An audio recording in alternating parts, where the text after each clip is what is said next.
145 17 నుంచి చదువు. కీర్తన 145 17 నుంచి. యెహోవా తన మార్గములన్నిటిలో నీతి గలవాడు, తన క్రియలన్నిటిలో కృప చూపువాడు.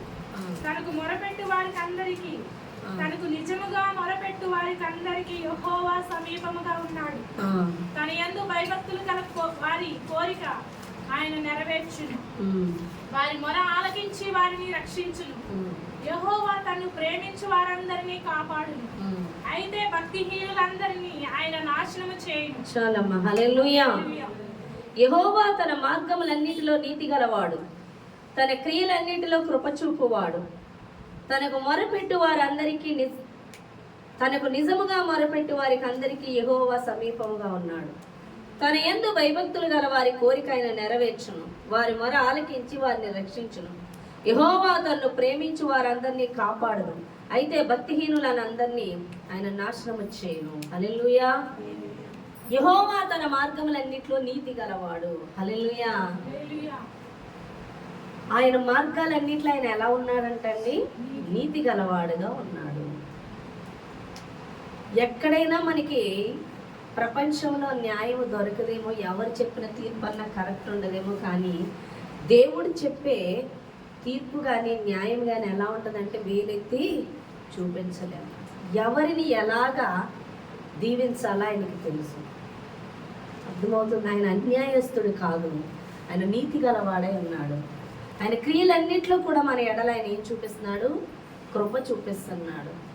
కృప అంటే మనం ఏదో చేసిన దాన్ని బట్టి చేయట్లేదు. ఆయన కృపను బట్టి మనకి అడగకనే పాత్రులు కాకపోయినప్పటికీ మనల్ని అర్హులుగా చేసి మనల్ని ఆశీర్వదిస్తున్నాడు.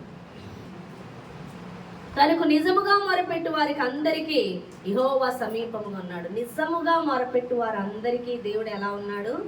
సమీపముగా ఉన్నాడు. తన యందు భయభక్తులు గల వారి కోరిక ఆయన నెరవేర్చును.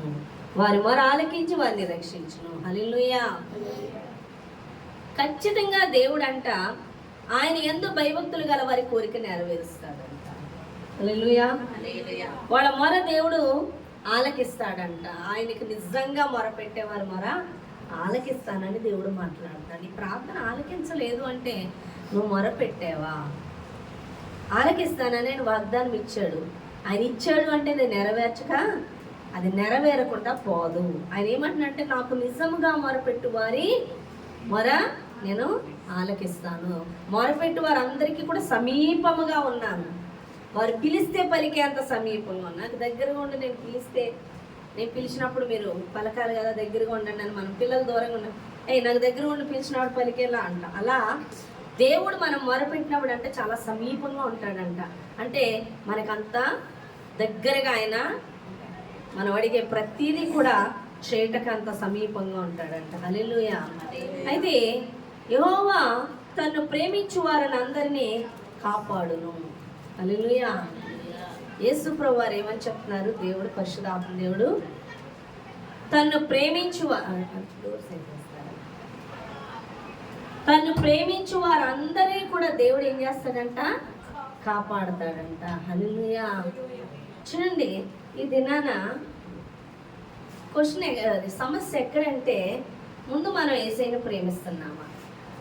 ప్రతి విషయంలో కూడా దేవుడు మనల్ని కాపాడుతాడు. యేసయ్యను మనం ప్రేమిస్తున్నామా? ప్రేమిస్తే దేవుడు ఎన్నో వాగ్దానాలు ఇచ్చాడు. ఆయన ప్రేమించు వారందరినీ దేవుడు ఏం చేస్తాడంట? ఆస్తికర్తలుగా చేస్తానంట. అవునా కదా? ఆయన ప్రేమించు వారిని కాపాడుతానన్నాడు. హల్లెలూయా. అయితే ఆయన మనం ప్రేమిస్తున్నామా? మనం ఆయన్ని ప్రేమిస్తున్నామా అన్నది క్వశ్చన్ వేసుకోము. మనల్ని ఆయన ప్రేమిస్తున్నాడా అనేది క్వశ్చన్ వేస్తాం. మనం రివర్స్ వెళ్తాం. ఎవరన్నా వెళ్ళారు అలాగా? వెళ్తాం. ఎందుకు వెళ్ళు? నువ్వు నిజంగా ప్రేమిస్తున్నావా ప్రభువా? నువ్వు నిజంగా ప్రేమిస్తే కనుక నాకు ఇది చేసి చూపించు, అప్పుడు నువ్వు ప్రేమిస్తావు నమ్ముతావు. హల్లెలూయా అంటావా లేదా? నేనైతే ఎన్నోసార్లు అన్నాను. మీరు అన్నారో లేదో కానీ ఫస్ట్లో స్టార్టింగ్లో నువ్వు నిజంగా ప్రేమిస్తావు ప్రభువా, నిజంగా ప్రేమిస్తే నాకు ఈ పని చేయకుండా నమ్ముతాను. అప్పుడు నిజంగా ప్రేమిస్తావు. అవును, నన్ను ప్రేమించు, నాకు తెలుసు. హల్లెలూయా. నేనంటే నీకు నీకు ఇష్టం ఉండదు, అలాగేసి ఇలాగేసి ఇలాగే వాళ్ళని ప్రేమిస్తున్నావు, నువ్వు నన్ను ప్రేమించట్లేదు, నన్ను ప్రేమిస్తే నేను ఎందుకు ఈ బాధలు అనే క్వశ్చన్లు ఎంతోమంది వేస్తారు. అవునా కదా? నువ్వు నన్ను ప్రేమిస్తే నాకు ఎందుకు ఈ శ్రమలు, వాళ్ళు చూడ ఎంత సుఖంగా ఎంత హాయిగా ఉన్నారు, వాళ్ళు ప్రేమిస్తున్నావు, నన్ను ప్రేమించట్లేదా అంటావా లేదా? అసలు మన పిచ్చి కాకపోతేని ఆయన ప్రేమించాడు కాబట్టే కదండి ప్రాణం పెట్టాడు. నిన్ను ప్రేమించిన విషయం ముందే చూపించాడు నీకు. ఎలా? సిలువలో తన ప్రాణాన్ని పెట్టేసి. అవునా కదా? యోహాను సువార్తలో ఉంటుంది చూడండి, యోహాను సువార్త 3వ అధ్యాయం 16వ వచనం చూడండి. దేవుడు లోకముని ఎంతో ప్రేమించాడు. యోహాను సువార్త 3:16. దేవుడు లోకముని ఎంతో ప్రేమించాడు, కాగా ఆయన తన అద్వితీయ కుమారునిగా పుట్టినవాని యందు విశ్వాసముంచు ప్రతివాడును నశింపక నిత్య జీవము పొందినట్లు ఆయనను అనుగ్రహించెను. హల్లెలూయా. చూసారా? దేవుడు ఎంతో ప్రేమించాడు. లోకం అంటే ఎవరండి? చిన్నప్పుడు ఆ పాట వినేదాన్ని, దేశం అంటే మట్టి కాదు, ఈ దేశం అంటే మనుషులు అని. లోకం అంటే ఏంటి? మనుషులు. లోకాన్ని ప్రేమించాడంటే కొండలు గుట్టలు చెరువులు కాదు ప్రేమిస్తా, మనల్ని ప్రేమిస్తున్నాడు. ఎవరిని? లోకం అంతటినీ కూడా ఆయన ప్రేమిస్తున్నాడు. నిన్ను ప్రేమించి మానేలేదు. లోకం అంతటినీ ఆయన ప్రేమిస్తున్నాడు. అంటే ప్రతి ఒక్క జనాంగాన్ని దేవుడు ప్రేమిస్తున్నాడు కాబట్టి ఆయన యొద్దకు వచ్చినందుకేనా వాళ్ళకేనా సూర్యుడు చంద్రుడు ప్రకృతి అంతాను అందరూ అనుభవిస్తున్నారుగా, మరి అందరినీ ప్రేమించడం బట్టేగా. అవునా కాదా? ఆయన సృష్టి ఆయన బిడ్డలకే ఇచ్చాడా? సమస్తమైన ప్రజలు కూడా అనుభవిస్తున్నారుగా. కాబట్టి దేవుడు లోకముని ఎంతో ప్రేమించాడు కాబట్టి ఆయన అద్వితీయ కుమారుడు. అర్థమవుతుందా? ఆయన ఒక్కగానొక్క కుమారుడు, అద్వితీయ కుమారుడు ఆయన మనకి ఇచ్చేసాడంటే దేనికి? ఆయనుండు స్థలములో మనముండులాగా. చూడండి, ఒక ధనవంతుడు తన స్థానములో ఎవరిని పెట్టగలడు? కుమారుల్నే పెట్టగలడు. దాసులను ఎవరినో పెట్టడు. ఒక్క కుమారుల్ని తన స్థానంలో పెట్టగలడు. ఇప్పుడు రాజుగారు సింహాసనం ఎవరు ఎక్కుతారంటే రాజుగారి కుమారుడే ఎక్కుతాడు. అవునా కదా? ఏ మంత్రి గారు కుమారుడో ఎవరిని ఎక్కించడు కదా. అర్థమవుతుందా? ఎవరికి ఇస్తాడు ప్రథమ స్థానం? కుమారులకే ఇస్తాడు. ఇప్పుడు మనల్ని నిత్య జీవానికి వారసత్వం చేయడానికి బలిగా తన కుమారుని ఇచ్చేసాడు. అంటే మనల్ని ఎక్కడ ఉంచడానికి? ఆయన ఉండు స్థలం, నిత్య జీవము. అర్థమవుతుందా? పరలోకము, ఆయన ఉండు స్థలము అంటే మనకి. అందుకే అంటున్నాడు, మీకు దాస్యపు ఆత్మని ఇవ్వలేదు కానీ మీకు ఏం ఆత్మనిచ్చాను? రోమియోలకు రాసిన పత్రిక 8వ అధ్యాయం, మీకు ఏ ఆత్మనిచ్చాను? దత్తపుత్ర ఆత్మనిచ్చి ఉన్నాను. హల్లెలూయా.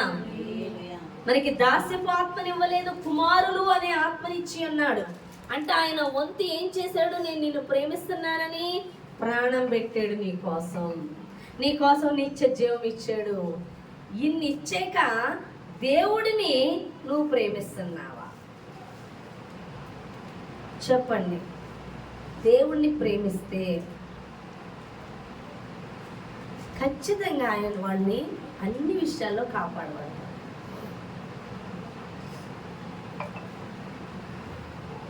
నేను ఒకసారి చెప్పాను మీకు చాలాసార్లు, 7th క్లాస్లో పెద్ద తుఫాన్ వస్తుంటే ఎంతోమందిని అడిగేశాను. తర్వాత యేసుప్రభు వారి దగ్గరికి వచ్చాను. ఆ తుఫాన్ ఇంకా ఎక్కువైపోతుంది. యేసయ్య, మరి నేను నీకు ప్రేయర్ చేస్తున్నాను, నువ్వంటే కూడా నాకు ఇష్టం. చిన్నప్పుడే నాకు 2వ తరగతిలో ఫ్రెండ్ చెప్పింది సువార్త, బొమ్మలై చూపించి అలా వినేదాన్ని ఆయన గురించి. నేను ప్రార్థన చేస్తున్నాను, ఈ వర్షం తగ్గిపోతే నేను నిన్నే నమ్ముకుంటాను. పెద్ద తుఫాన్ అది. ఈ వర్షం తగ్గిపోతే తుఫాను నేను నిన్నే నమ్ముకుంటాను. పొద్దునకి అందరూ అనాలి ఏమనంటే, అంటే ఒక మిరాకిల్ అప్పుడే అడిగేసాను 7వ తరగతిలో. ఏమని? మా ఇల్లుని చూసి అందరూ అనాలి, మీరు ఉన్నారంటే ఆశ్చర్యమే, ఎంతోమంది ఇల్లు కూలిపోయాయి కానీ మీ ఇల్లు ఉందని అనాలి. నిజంగా ఉదయానికి అదే జరిగింది. అందరూ కూడా వచ్చి ఉదయాన్నే మేమందరం ఇళ్లలో పడుకున్నాం కానీ మీ గురించి ఆలోచించాం. పిల్లలతో ఉన్నాడు, మా నాన్నగారితో అంటున్నారు. ఏంట రాత్రి రాత్రి 7 సాయంత్రం 7 నుంచి ఎక్కువైపోయింది తుఫాను. తెల్లవార్లు 4-5 వరకు కురిసింది. వీధుల గాలులు ఎడ తెరుపు లేకుండా కురిసింది. బయటికి రావడానికి లేదు, అంత దారుణంగా కురిసింది వర్షం. మేమందరం ఎవరు వస్తే ఎవరు బయటికి రావడం లేదు, మీ గురించి ఆలోచించామని చెప్పారు. కానీ ఇలా ఉన్నారంటే దేవుడే మిమ్మల్ని కాపాడాడు. అన్ని ఇళ్ళు కూలడం, ఇల్లులు చెట్లు వేళ్లతో సహా లెగిసి పడిపోయి, కానీ మీ ఇల్లు చెట్లు చెదరలేదు, దేవుడే కాపాడాడంటే నేను మాటలు నాకు నిద్రలోకి వినబడుతున్నాయి. నేను నిద్ర అయిపోయిన ప్రార్థన చేసుకొని అప్పుడు దాకా నిద్ర పట్ల, అప్పుడు బయటకు వచ్చి ఆ మాటలు వింటూ ఉండగానే బయటకు వచ్చాక ఆ చివరి మాటలు నేను విన్నానండి. దేవుడే ఈ మాటలు, ఇప్పుడు నేను చెప్పిన మాటలన్నీ విన్నప్పుడు అనుకున్నాను, యేసు ప్రభు వారు కాపాడారు, నేను ఏదైతే అన్నానో అది చేశారు. సరే, మా ఇంట్లో వాళ్ళు బొమ్మలు పూజ చేస్తారో, బొమ్మలు అక్కడికి వెళ్ళినప్పుడల్లా నన్ను తీసుకెళ్ళినప్పుడు ఇలా మాట వెంటనే గుర్తొచ్చేది, నేను నిన్నే నమ్ముకుంటాను, ఇది నీకు కాదు నా యేసయ్యకి, నేను కోసం అలా పెడుతున్నాను, నా యేసయ్యకి అనుకునేది. అలా 10th అయిపోయింది, అలా ఇష్టపడేదాన్ని, ఇష్టం అంతే, ఏం తెలియదు ఆయన కోసం నాకు. డిగ్రీ అయిపోయింది. డిగ్రీ అయిపోయాక ఇక బీఈడికి ప్రిపేర్ అవ్వాలి. మా ఇంట్లో ఎంతసేపు పని, నాకే అవి చెప్తారు, ఇంట్లో పెద్ద పిల్లని ఏదైనా నా మీదకి వచ్చి పడుతుంది. నాకేంటి, ఉదయం సాయంత్రం సిద్ధపడాలి, ఇక ప్రిపేర్ అవుతూ ఉండాలి. గోల్ పెట్టుకున్నాను, ఈసారి ఎలాగైనా వచ్చేయాలి. ప్రిపేర్ అవుదాం అంటే అన్ని మా ఇల్లు చిన్న పాకలా ఉండేది, చాలా ఇబ్బంది పడిపోయేదాన్ని. సరే, మా అమ్మగారికి అయితే లేడీస్ ప్రాబ్లం, యూట్రస్ ప్రాబ్లం వచ్చింది. అందరూ అంటున్నారంటే నీకు ఆపరేషన్ పడుతుంది, ఆపరేషన్ పడుతుంది. ఆ మర్నాడు ఒక పెద్ద బొమ్మ పండుగ. ఆ పండుగ వచ్చిన మొత్తం ఇంట్లో అన్నీ నేనే శుభ్రం చేయాలి. నాకైతే నీరసం వచ్చేసింది. ఈలోపు మా అమ్మగారు వచ్చి, ఉండు శుభ్రం తర్వాత నేను హాస్పిటల్కి వెళ్తాను, చాలా డేంజర్ అంటున్నారు అన్నది. ఆపరేషన్ పడుతుంది అంటున్నారు, నేను వెళ్ళి చూపించుకొని వస్తానంటే మా అమ్మ వెళ్ళాక నాకైతే శ్రమలు చాలా వచ్చేస్తున్నాయి. డిగ్రీ అయిపోయిన కానీ ప్రార్థనే చేసుకుంటున్నాను, ఏదో వేసే ఎలా ఓ పక్కన పట్టాలన్నీ ఓ పక్కన ఉంటే బొమ్మలు. మా నాన్నగారు ఒక బిల్డింగ్ ఇన్స్పెక్టర్ చేసేవారు మున్సిపల్ ఆఫీస్లో. ఆయన అంట బట్టలు కొనడానికి వెళ్తే, వీళ్ళు క్రిస్టియన్స్, మా నాన్నగారు ఆఫీస్లో చేసే ఆయన బిల్డింగ్ ఇన్స్పెక్టర్ చిన్న ఫోటో ఇచ్చారండి బట్టలతో. ఆ ఫోటో మా నాన్న తెచ్చారు. తెస్తే ఏం చేశాను, ఆ ఫోటో ఒక పక్కకు పెట్టుకున్నాను మూలక. నేను నాకని అక్కడికి వెళ్ళి అలా చేసేదాన్ని ప్రేమ. నాకేం తెలియదు కదా, నాకు బైబిలే తెలియదు. ఆ తర్వాత ఏం జరిగింది, మా అమ్మగారు వస్తారు, ఈ లోపు వెళ్ళారు, ఇక వేసేసాను మోకాలు. ఏం నువ్వా మామూలు కష్టాలు కాదు బాబోయ్, తట్టుకోలేకపోతున్నాను నేనైతే. అసలు నువ్వా దేవుడికి వీళ్ళ నాకు అర్థం కావట్లేదు. ఎవరు దేవుడో చెప్పండి, వీళ్ళే దేవుళ్ళు అనుకో, నువ్వు కాదనుకో. వాళ్ళే దేవుళ్ళు అంటే వాళ్ళు నమ్ముకుంటాను, లేదు వాళ్ళు వీళ్ళు దేవుళ్ళే అనుకో, నేను వీళ్ళనే నమ్ముకుంటాను. నిన్ను నమ్ముకొని అందరూ వ్యతిరేకమే. మా ఇంట్లో ఎవరు ఇష్టపడట్లేదు. ఈ పిల్ల ఏంటి, మనమందరం ఈ జాతర, ఈ పిల్ల ఏంటి, ఆ యేసు వారి ఫోటో పెట్టుకొని దండం పెట్టుకుంటుందని మా నాన్న అనేవాడు. ఏదో భయంగా బెరుకుగా ఉండేది. శాతం చేస్తుందని ఇవన్నీ మనకేం తెలియవుగా. ఏంటి భయం, అసలు నువ్వు దేవుడు అయితే మా అమ్మగారికి అక్కడ ఆపరేషన్ అవ్వదు, నువ్వు కాదు వీళ్ళే దేవుళ్ళు అయితే ఆపరేషన్ అవ్వాలి. నువ్వు దేవుడే వాళ్ళు దేవుళ్ళు అయితే ఆపరేషన్ అవ్వాలి, నువ్వే దేవుడు అయితే ఆపరేషన్ అవ్వకూడదు అనుకున్నాను. ఒకవేళ ఆపరేషన్ అయిందనుకో, నిన్ను నమ్ముకొని ఎందుకు ఇస్తాము, నేను వెళ్ళి నమ్ముకుంటా, అలాగే దండం పెట్టుకుంటా అనేసాను. అంతే, మా అమ్మగారి కోసం వెయిటింగ్. వాగ్దానం ఇచ్చేసాను కదా, అటు ఇటు తిరిగేస్తున్నా. వచ్చింది మా అమ్మ, ఏమన్నారమ్మా అన్న, రేపు జాయిన్ అయిపోమన్నారు, ఆపరేషన్ అయిపోద్దంట. సరే చూశాను అలా ఫోటో, ఇలా చూశాను, ఇలా ఊరుకున్నా. రేపు జాయిన్ అవ్వాలా అన్న, జాయిన్. సరే అని ఊరుకున్నా. రోజు ఆమె అన్నాడు, మెల్లగా వెళ్ళి మోకాళ్ళు వేసి, నువ్వంటే నాకు ఇష్టమయ్యా, నువ్వు చేసినా చేయకపోయినా ఏమో నాకంటే నువ్వంటే నాకు ఇష్టం, నాకు ప్రేమ, నేను నీకే చేసుకుంటా పేరు అని చెప్పుకున్నానండి. నిజం చెప్తున్నా, నాకు అప్పుడు ఎవరో దేవుడు తెలియదు, కానీ ఆయన అంటే ప్రేమ నాకు. మాట అనేసాను కానీ వదలబుద్ధి కాల, వెళ్ళాను, నువ్వంటే ఇష్టం నాకు అని సైలెంట్ అయిపోయాను. కానీ బయటికి వెళ్ళిన లోపలికి వచ్చిన ఏసయ్య అనుకుంటున్నాను, ప్రార్థన చేసుకుంటున్నాను. అలాగే మా అమ్మగారికి ఆపరేషన్ అన్నారు, ఇలాగ షుగర్ అని తేలింది, షుగర్ వల్ల ఆపరేషన్ చేయమన్నారు. ఆపరేషన్కి పైకి ఒక ముక్క అక్కడ తీసి పంపిస్తాం, ఆపరేషన్ అవసరమా లేదని పంపించారు. దగ్గర నెల పట్టేసిందండి ఆపరేషన్ కోసం. ఆ ముక్క రిపోర్ట్ రావడానికి 15 రోజులు, మా అమ్మగారు 10 రోజులు 15 రోజులు, ఈ లోపల నెల రోజులు రిపోర్ట్ ఏమని వచ్చిందంటే ఆపరేషన్ అవసరం లేదు అని వచ్చింది. హల్లెలూయా. కానీ మనం కాదు టెస్టింగ్ చేయడం, ఆయన టెస్ట్ చేస్తాడు మనం. నిజంగా నేను ప్రేమిస్తున్నానా లేదనేది నన్ను పరీక్షించాడు. నేనైతే అన్నాను, వదిలేస్తా అన్నాను కానీ వదలలేకపోయాను. మనం అంటాం చూడండి, మనం ప్రేమించే వాళ్ళని, ఇదిగో నువ్వు తప్పు చేసావంటే నిన్ను వదిలేస్తా, నేను తోసేస్తా, నేను గెంటేస్తా అంటాం. నిజంగా గెంటేస్తావా? నిజంగా తోసేస్తావా? పైకి అంటాం కానీ ప్రేమలో అని ఉంటుంది, అవునా కదా? కానీ యేసయ్య విషయంలో అయితే అలా ఉండదు. అద్భుతం చేస్తే దేవుడు, లేకపోతే ప్రార్థన మానేస్తాం, అలిగిస్తాము, చర్చికి రాము. కొంతమంది అయితే వెనక్కి వెళ్ళిపోతారు, వెంటనే విగ్రహాలకి, వెంటనే బొమ్మలకి చేసేస్తారు, వదిలేస్తారు. ఇది ప్రేమ కాదు. ఆయన నిజమైన ప్రేమ కోరుకుంటున్నాడు. ఆయన ప్రేమించే హృదయాన్ని దేవుడు కోరుకుంటున్నాడు. ప్రేమిస్తేనంట మనకి చూడండి, కొరింథీయులకు రాసిన పత్రిక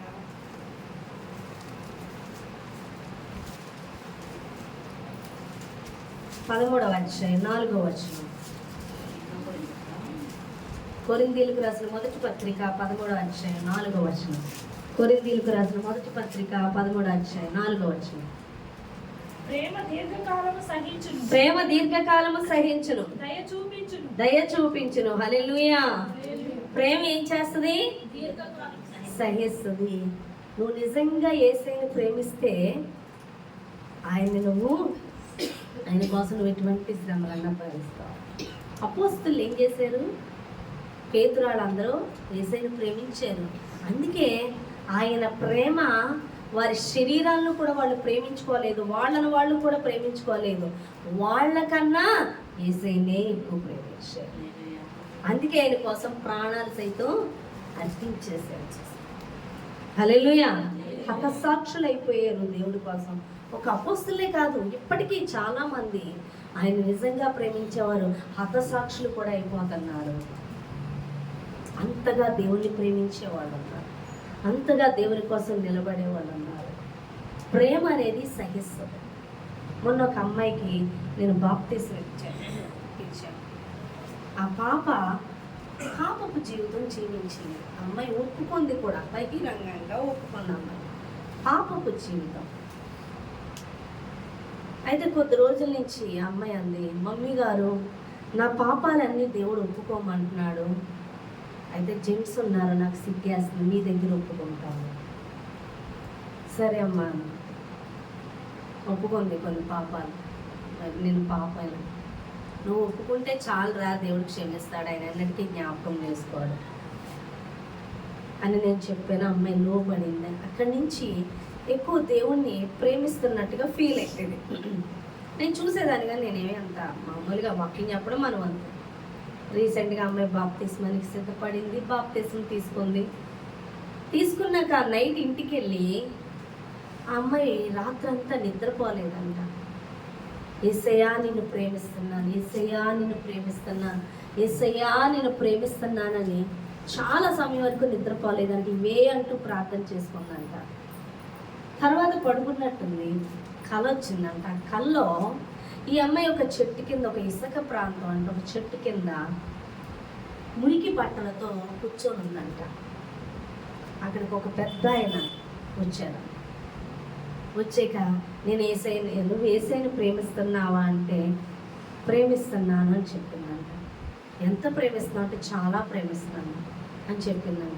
ఆయన కోసం నువ్వు ప్రాణం పెడతావా అంటే పెడతాను. చచ్చిపోతావంటే చచ్చిపోతాను అందంట. ఆ అమ్మాయి అలా అనగానే ఈమె మురికి వస్త్రం అంతా కూడా, ఆయన చేతిలో తెల్లటి వస్త్రాలు ఉన్నాయంట, ఆ తెల్లటి వస్త్రాలు ఈ అమ్మాయికి వచ్చేసాయి. ఎప్పుడైతే తెల్లటి వస్త్రాలు వచ్చాయో ఇక ఆ అమ్మాయిని ఆయన ఇంకా కనిపించలేదు. ఇక ఆ అమ్మాయిని అంట అనేక మంది లేడీస్, చాలామంది జెంట్స్, మరి ఎవరెవరో వచ్చి, నువ్వు పాపివి కదా, నువ్వు పాపిష్టిదానివి, నువ్వు వ్యభిచారివి, నువ్వు దొంగవి, నువ్వు అతి, నువ్వు ఇది అని బూతులు మాట్లాడుతూ, తిడుతూ, రాళ్ళు ఇసురుతూ, చెప్పులు ఇసురుతూ ఆమెను అనేక మాటలు అంటున్నారంట. ఆ అమ్మాయి ఏడ్చేస్తుందంట. ఏడ్చేస్తూ, ఏంటి ప్రభువా, ఇప్పుడు దాకా ఇక్కడే ఉన్న అమ్మాయికి మనసులో అర్థమైందంట ఆయన దేవుడు అని. ఏంటి ప్రభువా, ఇప్పుడు దాకా నాతో ఉన్నావు కదా, ఇప్పుడే నువ్వు నీకు ఎందుకు కనిపించకుండా పోయావు, శ్రమలో నన్ను వదిలేసేవా అని ఏడుస్తూ ఉందంట. ఏడుస్తూ నడుచుకుంటూ వెళ్తే అమ్మాయిని తిడుతూ ఉన్నారంట, హింసిస్తూ ఉన్నారంట, నిందిస్తూ ఉన్నారంట. అలా ఇసుకలో అడుగులు వేసుకుంటూ వెళ్తే ఈ అమ్మాయి అడుగులే కనిపిస్తున్నాయంట. నన్ను వదిలేసేవా ప్రభువా అని అనుకుంటే కొద్దిసేపటికి ఆ అమ్మాయిని ఎత్తుకొని ఆయన నడుస్తున్నాడంట. ఆమె 2 చేతులు ఇలా ఎత్తుకొని ఆమె ఏడుస్తూ, ప్రభువా నన్ను వదిలేసావా, నన్ను వదిలేసావంటే 2 చేతులు ఎత్తుకొని ఆయన నడుస్తున్నాడంట. హల్లెలూయా. మమ్మీ గారు నాకు ఆ కళ వచ్చింది, నాకు అర్థం కాలేదు అని అంటే అక్కడ దేవుడు ఏమని క్వశ్చన్ వేశాడు, నువ్వు నన్ను ప్రేమిస్తున్నావా? ప్రేమిస్తాను. అయితే నా కోసం ప్రాణం పెట్టినంతగా ప్రేమిస్తా అంటే ప్రేమిస్తాను. ప్రేమించిన వాళ్ళు సహిస్తారు. అర్థమవుతుందండి? నిందలు, శ్రమలు, అవమానాలు వస్తే ప్రార్థనలు మానేయడం, దేవుణ్ణి వదిలేయడం కాదు. ఎంతటి శ్రమ వచ్చినా ఆయన కోసం భరిస్తే నువ్వెంత ప్రేమిస్తున్నావు అర్థమవుతుంది. అందుకే మత్తయి సువార్త 5వ అధ్యాయంలో అంటాడు ఏమని, నా నిమిత్తము నిందలు, శ్రమలు, అవమానాలు కలిగినప్పుడు సంతోషించి గంతులు వేయండి, పరలోకములో మీ ఫలము అధికమవుతుంది. హల్లెలూయా. నువ్వు యేసయ్యను ప్రేమిస్తున్నందుకు, యేసయ్యను వెంబడిస్తున్నందుకు నీకు శ్రమలు వస్తాయి. ఆ శ్రమల్లో సణుక్కొని గొడుక్కొనే వ్యక్తిగా నువ్వు ఉండకూడదు, సంతోషించాలి. నేను దేవునితో ఉన్నందుకు తిట్లు వస్తుంది, తిట్టుకొని అని కదా. ఎవరు భరిస్తారు అని అనుకుంటారు. ఎంతమంది భరించట్లేదు లోకంలో అనే కదా. ఎవరో ఒకరు లేచిపోతారు అనే కదా. పలానా పనికి మళ్ళీ ఇలాంటి చేసిందని తుడుచుకుని వెళ్ళిపోతారు. ఎందుకని చెప్పండి? ఆడి ప్రేమ అన్నాళ్ళకి ఎక్కదు.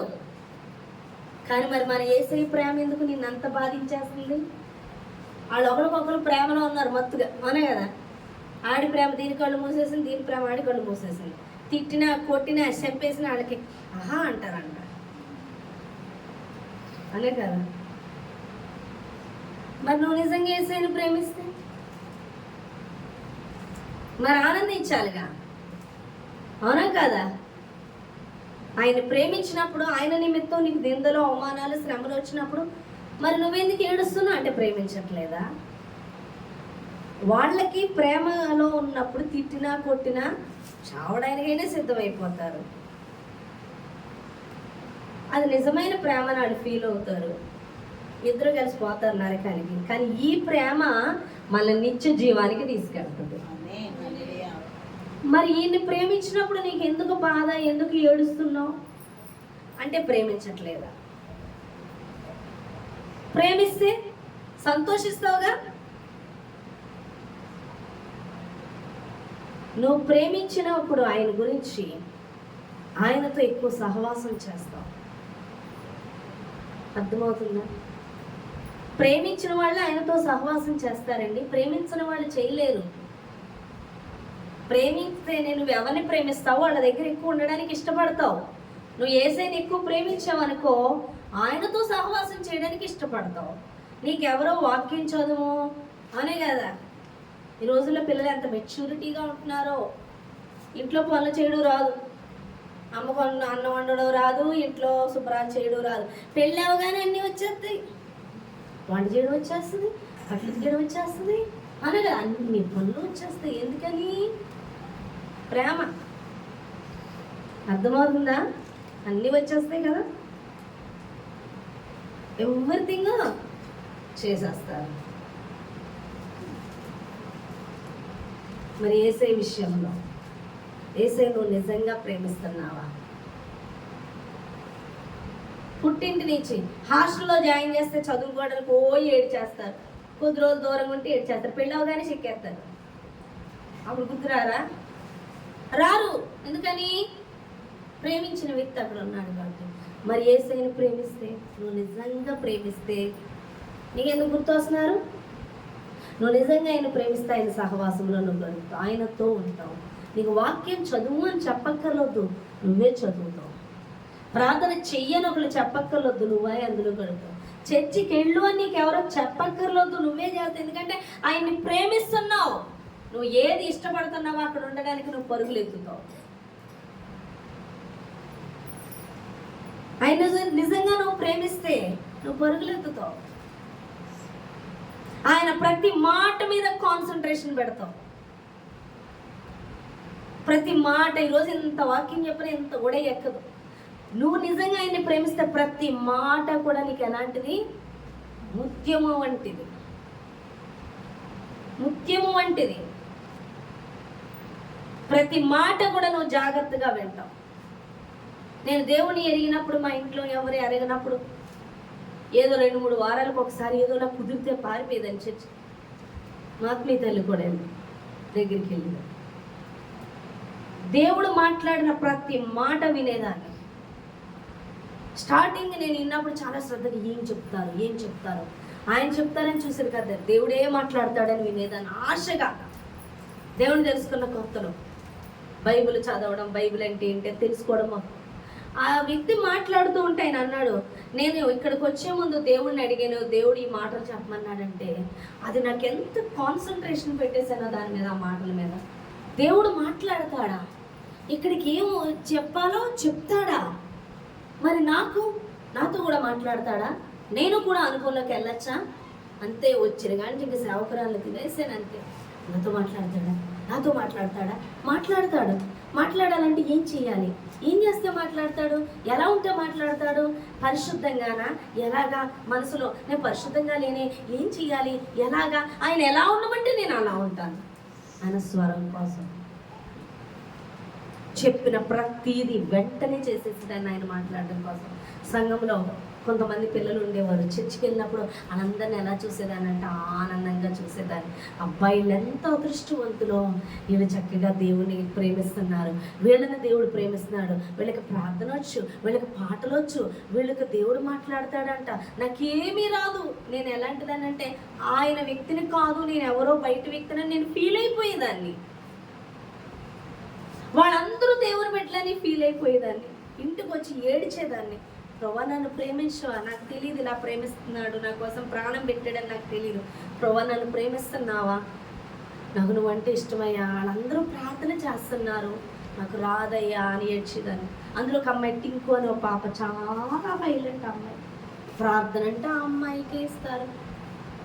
అమ్మాయి చాలా దీనంగా 2nd క్లాస్లోనే ఆ అమ్మాయి సమర్పించేసుకున్నట్టు వస్తుంది. 2nd క్లాస్లో అమ్మాయి చాలా ఆత్మీయంగా ఉంటుంది. అమ్మాయి ముఖం చాలా దీనంగా ఉంటుంది. ఆ పిల్లని చూస్తే నేను ఎలా ఉండేదాన్ని అంటే చూడండి, నా మీద నాకే అసహ్యం వేస్తుంది నా ఫేస్ చూసి. అమ్మాయిది ఎంతో ప్రకాశవంతంగా ఉంటే అలా చూసేది. నేనున్నప్పుడు తీరిక అమ్మాయి ప్రకాశవంతంగా కనిపించింది. అమ్మాయి సెలవు వస్తే చాలా ఆత్మీయ తల్లి దగ్గరికి వచ్చేస్తాను. అప్పుడు ఇంటర్ ఎంతో చదువుకున్న అమ్మాయి, ఇంటర్ 2nd ఇయర్ అంతా వచ్చేసి వాళ్ళ చుట్టాలు అమ్మాయి నుంచి 3 days ఫాస్టింగ్ ఉండిపోద్దంట. అక్కడ ఉండిపోయి ప్రార్థనలు చేసుకొని పడుకొని పొద్దున్న వేసాక దేవుడు ఏం మాట్లాడాడు? ఎన్న దర్శనం ద్వారా కళ ద్వారా మాట్లాడితే నేను అప్పుడే వెళ్ళాను, కూర్చున్నాను. వచ్చారా? ఎప్పటి నుంచి ఉంటున్నారు అని అడిగాను. 3 days నుంచి అంటే. అబ్బాయి ఎంత అదృష్టవంతులో, సేవకులు ఇంట్లోనే ఉంటున్నారు. అబ్బా ఆనందించేసి దాన్ని అడిగితే ఆవిడ అంది, అక్క నాకు అది ఆవిడ ఏదో అవుతుంది వరుస ఆవిడ అది చెప్పి పిలిచి, నేను పొలంలోని మొక్కలు నాటుతున్నాను అంటే, అబ్బా ఎంత మంచి దర్శనం అంటుంది. కలం అన్న అంటే ఏంటి అని అడిగితే, నీకు ఆత్మను అప్పగిస్తాడరా అంటే, అబ్బా సేవ, అబ్బా ఎంత మంచి దర్శనం, అబ్బా ఎంత ధన్యత, వాటి మీద పెట్టి దాన్ని కాన్సన్ట్రేషన్. నేను ఇంటికి వచ్చి తలుపులు వేసుకొని ఏడ్చేదాన్ని. నేనంటే ఇష్టం లేదా ప్రభా? నేనంటే ఇష్టం కాదా ప్రభా? వాళ్ళకి ఎంతో గొప్ప ధన్యత అంటే సేవ చేసేసి ధన్యత ఇచ్చేసావు. నా బతికేంటి ప్రభా?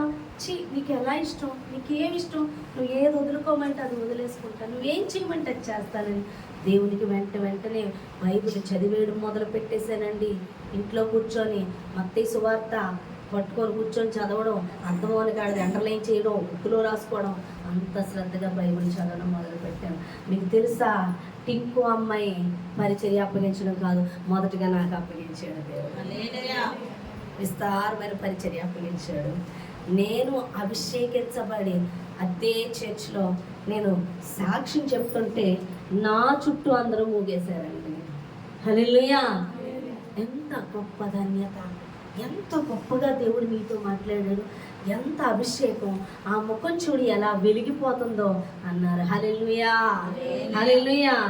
కారణం నేను ప్రేమించాను, నేను విడిచిపెట్టలేదు. ప్రతి అడుగు దేవుడిని వెంబడించడమే. మాట్లాడు మాట్లాడు మాట్లాడు అని. అయితే దేవుడు మాట్లాడుతున్నాడు. ఏమనో తెలుసా, నువ్వు నిజంగా దేవుణ్ణి ప్రేమిస్తే ఆయనకి ఎలా ఉండాలో ఆయన చెప్తాడు. ఆయనకి ఇష్టమైన రీతిలో ఉండాలి. నీకు ఇష్టమైన శరీరానుసారమైన అలంకరణ కానీ ఆయన ఆత్మ సంబంధమైన అలంకరణ అలంకరించుకుంటాడు. ఆ అందం వేరు.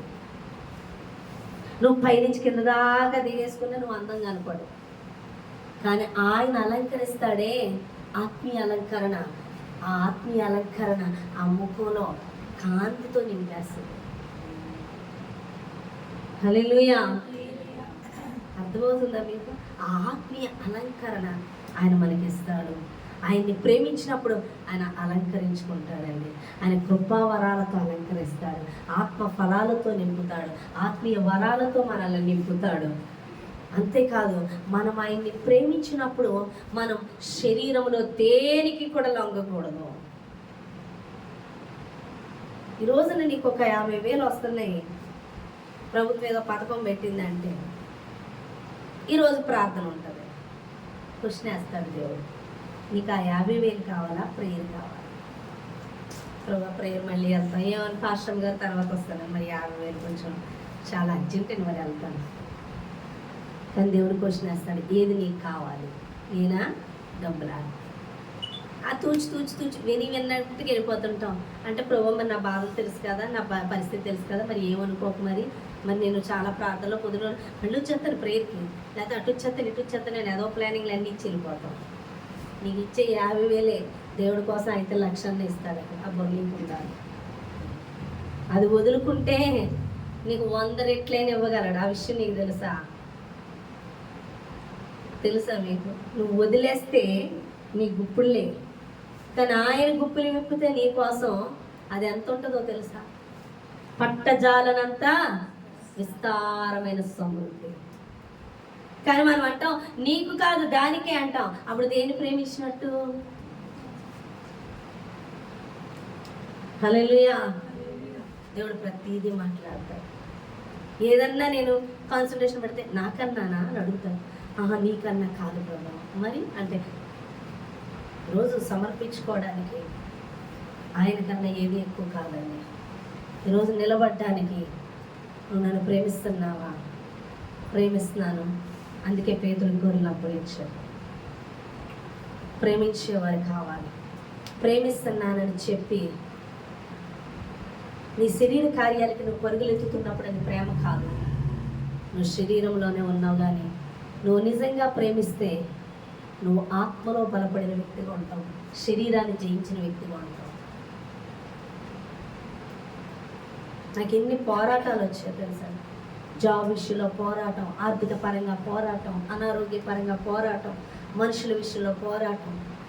కుటుంబంలోనే తేల్చుకోవాల్సి వచ్చింది, దేవుడా మనుషులా అని. దేవుడే కావాలి, దేవుడే.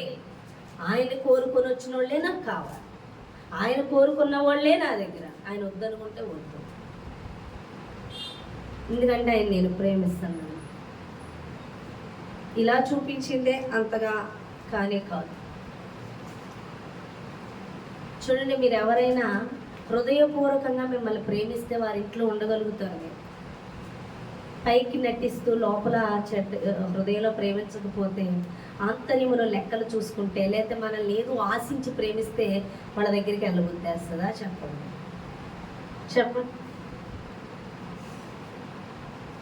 మా సిస్టర్ చాలా నటిస్తూ ఉంటుంది ప్రేమ. నువ్వు అసలు నన్ను ప్రేమిస్తున్నావా, నేను అంటే ఇష్టమేనా, మా అమ్మాయి బర్త్డేరా అంటే నాకు పిల్లలు లేరు, దాని పిల్లలు అంటే ఎగబడి వెళ్ళిపోతాను అన్నట్టుగా ఫీలింగ్. నాకు అసలు ఆ కాన్సన్ట్రేషనే ఉండదు దేవుడి పని మీద తప్ప. సర్లే వస్తానులేండి, మేము బుధవారం పెట్టుకుంటున్నాం, సర్లే కుదిరితే వస్తాను, రావాలి ఖచ్చితంగా. మరి మంది ఏమని అడుగుతుంది అనుకుంటున్నావు, అత్త సైకిల్ తెస్తుందా అని అడుగుతుంది. డైలాగులు ఎలా ఉంటాయి, సైకిలాకి అడుగుతుంటా, సైకిల్ అనుకుంటే నాకు 700 ఉంటుంది అంటే కాదు 7,000 అనుకుంటుందా, 7,000 సైకిల్ కొనుక్కోలేని వాళ్ళు ఏం కాదుగా. ఓకే కొనుక్కున్నా, అన్నీ వీటి మ్యాటర్ అన్నమాట. సరే బుధవారం కల్లా ఆదివారంకి వెళ్ళింది. ఆదివారం నేను కుదరదుగా అన్నా. ఇక నోరు గట్టిగా లేచినట్టే రాను అనడానికి మా నాన్నకి కూడా మంచి ఇది దొరికిందని. సర్లే ముందు 2 రోజుల ముందు వచ్చే ఇచ్చేదేదో ఇచ్చి వెళ్ళిపో అంట. ఎంత చండాలంగా అడిగిందో చూస్తారండి.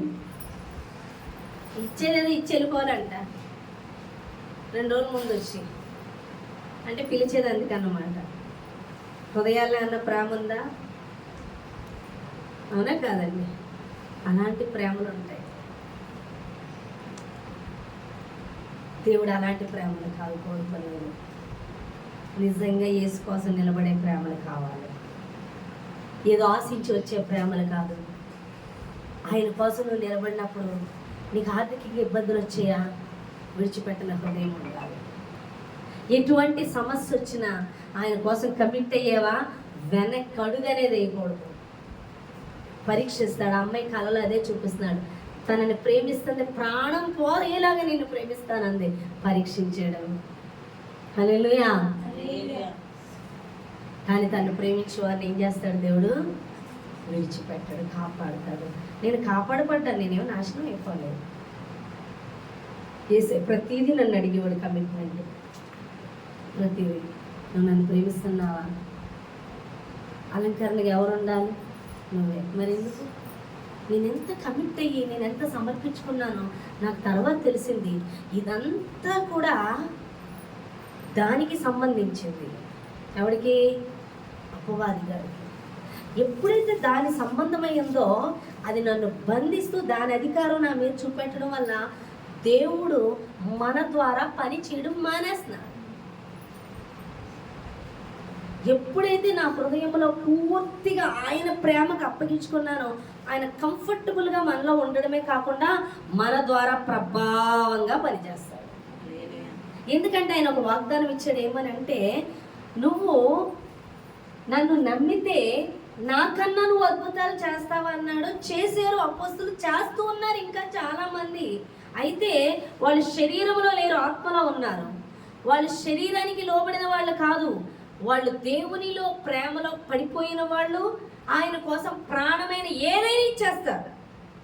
వాళ్ళ ద్వారా దేవుడు ప్రభావం. ఎందుకంటే ఆయన్ని ప్రేమించిన వాళ్ళే ఆయన ఏది చెప్పినా లోబడతారు, సహిస్తారు, వింటారు, చేస్తారు. ప్రేమించిన వాళ్ళు ఆయన కంఫర్టబుల్గా ఉంటేనే ఉంటారు, లేకపోతారు. అందుకే ప్రేమ ఫస్ట్ దేవుడు చూస్తున్నాడు. నువ్వు నన్ను ప్రేమిస్తున్నావు. ప్రేమించినప్పుడు మనకు వచ్చేవన్నీ కూడా ఏంటి, ఆయన ప్రభావంగా మనలోంచి వాడబట్టకు సరిచేసేవి అవన్నీ. ఇప్పుడు నేను వాక్యం చెప్తున్నాను నిలబడి అంటే ఆయన్ని ప్రేమించాను కాబట్టి ఆయన చేతిలోకి తీసుకొని సరి చేసుకున్నాడు ఆయన. హల్లెలూయా. అది చాలా స్మూత్గా జాబు. నేను ఇవ్వలేనా, నేను పోషించలేనా, నేను వాటి కోసమే కాదు, నేను ఇవ్వలేనా, ఇస్తావు ప్రభా, అయితే ఇవ్వలేదు, నేను పోషిస్తాను. అప్పుడు నాకు ఒకటి అర్థమైంది, ఆయన దాటి వెళ్తే అక్కడ ఏ దీవెన ఉండదని నాకు తెలుసు. వాడు మానేమన్నాడు కాబట్టి మానేసి కూర్చున్నాడు. హల్లెలూయా. నా మాటలు అర్థమవుతున్నాయి, దేవుని మాటలు అర్థమవుతున్నాయా? అంటే ప్రేమించిన వాళ్ళు దేవుడి కోసం నిలబడతారు, దేవుడి కోసం ఏదైనా వదులుకుంటారు. అవి చూస్తుంటాడు దేవుడు, నువ్వు ఎంతగా ప్రేమిస్తున్నావు అన్నది. నేనేం చూడక్కర్లేదు, నేను దీవించేవాడు ఆయన. ఆయన టెస్ట్ చేస్తుంటాడు, నీకు కూడానే వస్తాడు. ఎవ్రీథింగ్ టెస్టింగ్ అయిపోతూ ఉంటుంది నీకు. హల్లెలూయా. పరిశుద్ధాత్మ దేవుడు అక్కడ లోబడే వాళ్ళు ఉంటారే, వాళ్ళని బట్టి లోన ఉరకలేసేస్తూ ఉంటారు. వాళ్ళని చూడగానే ఇప్పుడు దేవుడు ఉన్నాడు అనుకో, ఏడవాలి, పరిశుద్ధాత్మ ఏడవాలి అనుకోండి, మేమే ఏడుస్తాం, మానించి ఏడుస్తాడు. ఆత్మతో నింపబడిన వాడు బ్రతుకులు. ఆయన నవ్వు వచ్చిందనుకో మనం నవ్వేస్తాం. ఆయనకి వేదన వచ్చిందంటే మనకు వచ్చేస్తుంది ఆ వేదన. ఆత్మ సంబంధులు వచ్చినప్పుడు చూడండి, మరియా గర్భము ధరించినప్పుడు ఎలిజబెత్ దగ్గరికి వెళ్తుంది. ఎలిజబెత్ కూడా గర్భము ధరిస్తుంది. ఈమె పరిశుద్ధాత్మ గురించి మాట్లాడుకుంటున్నప్పుడు మరియా గర్భంలో శిశువు ఏం చేస్తుంటది? గంతులు వేసేస్తూ ఉంటది. వాళ్ళిద్దరు కూడా ఆనందిస్తూ ఉంటారు. హల్లెలూయా. అర్థమవుతుందా? ఆత్మ సంబంధులు వచ్చినప్పుడు వాడు ఆత్మలో నడుచుకుంటున్నప్పుడు పరిశుద్ధాత్ముడు ఉరకలేసేస్తుంటాడు లోన. మేము కూడా కంట్రోల్ తప్పిపోతాం, ఆనందించేస్తుంటాం వాడిని బట్టి. హల్లెలూయా.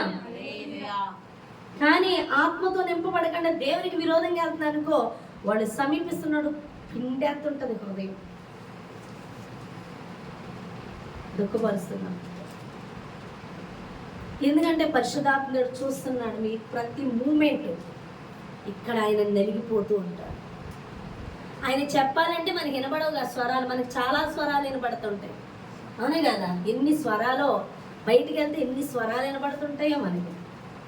సినిమా స్వరాలు, బూతుల స్వరాలు, అనేక స్వరాలు వినపడుతుంది. ఇన్ని స్వరాల్లో ఆ స్వరం వెళ్ళకపోతుంది దేవుని స్వరం. అది వినాలంటే ప్రేమించిన వాళ్ళకి వినపడుతుంది, అనే కదా?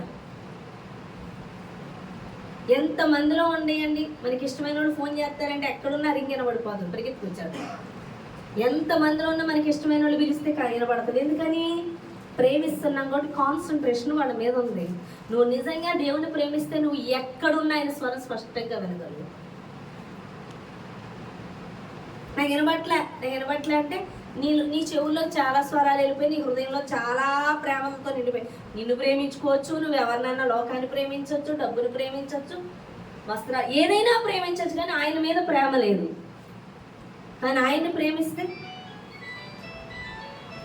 స్వరం స్పష్టంగా వింటామని దేవుడు మాట్లాడు, స్పష్టంగా వింటాం.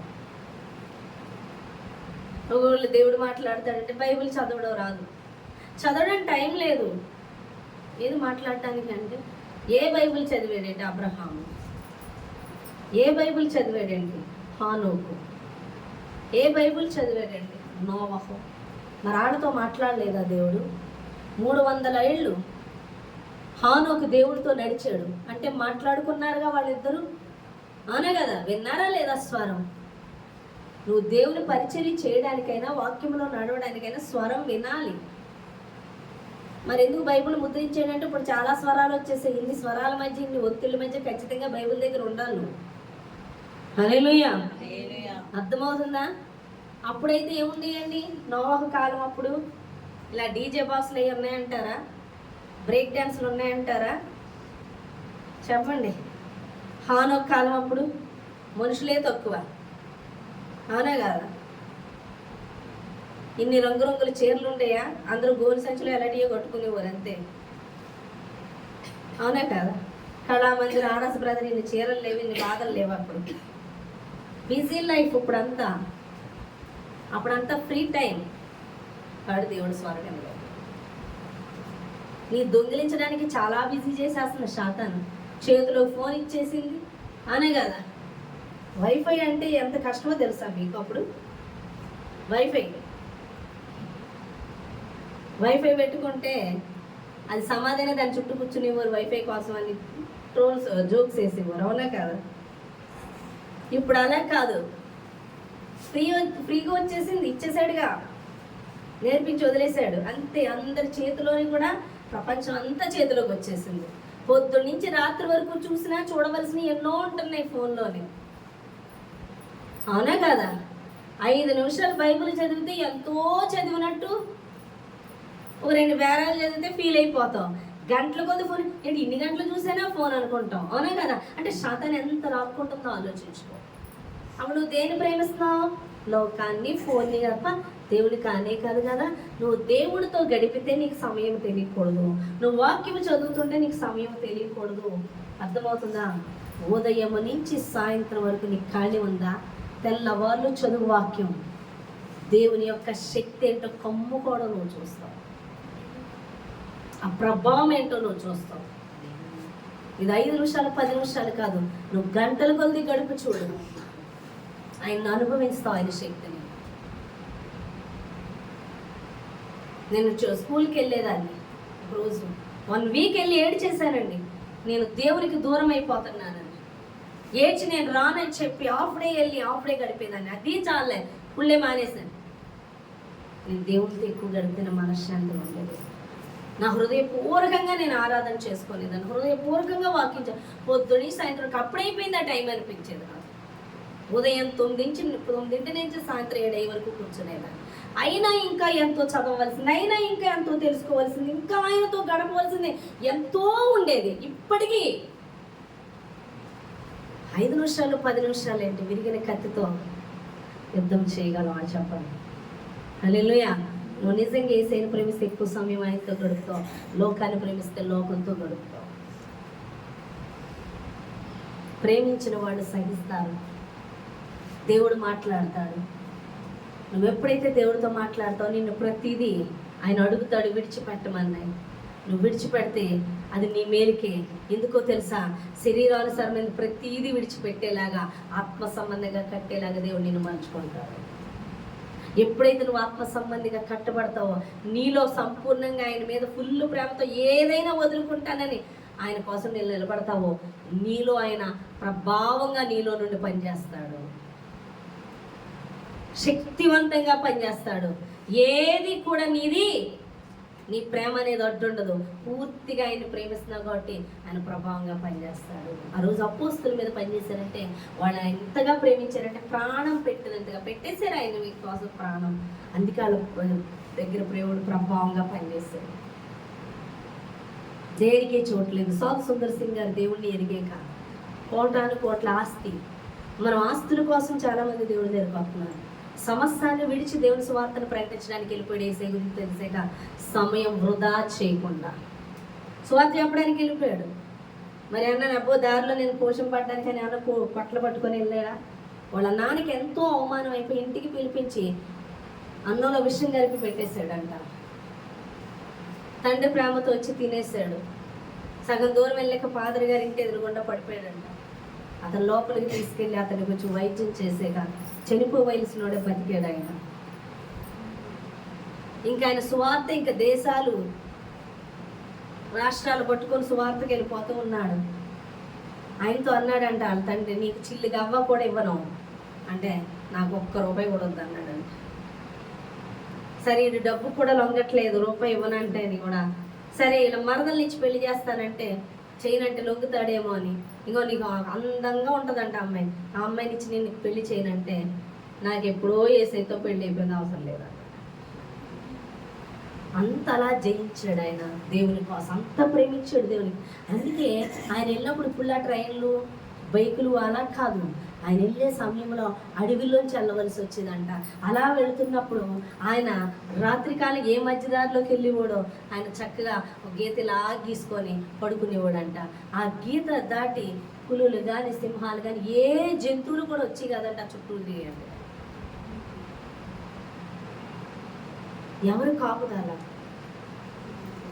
ఒక్కోసారి ఆయన చిన్న చిన్న గుహలు ఉంటా లోపలికి వెళ్ళి పడుకొని ఆ దుప్పటి వేసుకొని పడుకొని ఆ దుప్పటి తీసి ఇలా దొరికితేనంట దాంట్లోంచి భయంకరమైన త్రాచుపాములు పడి అంట.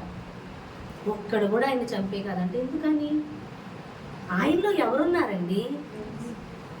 యేసయ్య ఉన్నాడు, అవునా కదా? ఆదాముని అమ్మని సృష్టించినాడు, సమస్తమైన వాటిని సృష్టించాడు. వాటికి పేర్లు ఎవరు పెట్టారు? అప్పుడు వాళ్ళు ఎవరితో నింపబడి ఉన్నారు? దేవునితో నింపబడి ఉన్నారు. కాబట్టి వాళ్ళని ఏం చేయలేదు. ఎప్పుడైతే దేవునికి విరోధులయ్యారో, దేవుని ప్రేమ వారిలోంచి పోయిందో, అప్పుడు అవన్నీ రివర్స్ అయ్యాయి. ఇప్పుడు ఈయన సాధు సుందర్ సింగ్ గారు ఎవరిని ప్రేమిస్తున్నారు? ఇప్పుడు ఎవరున్నారు ఆయన హృదయంలో? ఆయన హృదయం అంతా దేనితో నింపబడిపోయింది? యేసయ్యతో 100% ఆయనకు అప్పగించేసుకున్నాడు. చావైనా దేని మీద దేనికి బంధింపబడలేదు. డబ్బుకా, శరీరానికా, సుఖానికా, తిండికా, దేనికి మొత్తం బ్రతికుడే క్రీస్తే చావైతే నాకు లాభం అని ఆయనకు అప్పగించేసుకున్నాడు. అందుకే ఏది కూడా ఆయనకి ఏది హాని చేయలేదు. ఎందుకంటే ఆయనలో ఎవరున్నారు? దేవుడు ప్రభావంగా పనిచేస్తున్నాడు ఆయన.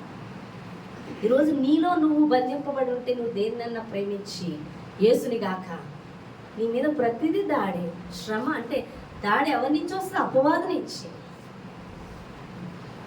ఎప్పుడైతే నువ్వు సంపూర్ణంగా దేవుని ప్రేమిస్తావో ఏది ఎంత మాత్రం నేనేమి చేయలేదు. ఎందుకంటే నీళ్ళు ఎవరున్నారో. అందుకే లోకములో ఉన్నవాని కంటే నాలో ఉన్నవాడు గొప్పవాడని నువ్వు 100% అప్పుడు చెప్పగలుగుతావు. నువ్వు 100% ఆయన ప్రేమించినప్పుడు నువ్వు దేనికి భయపడిన అవసరం లేదు.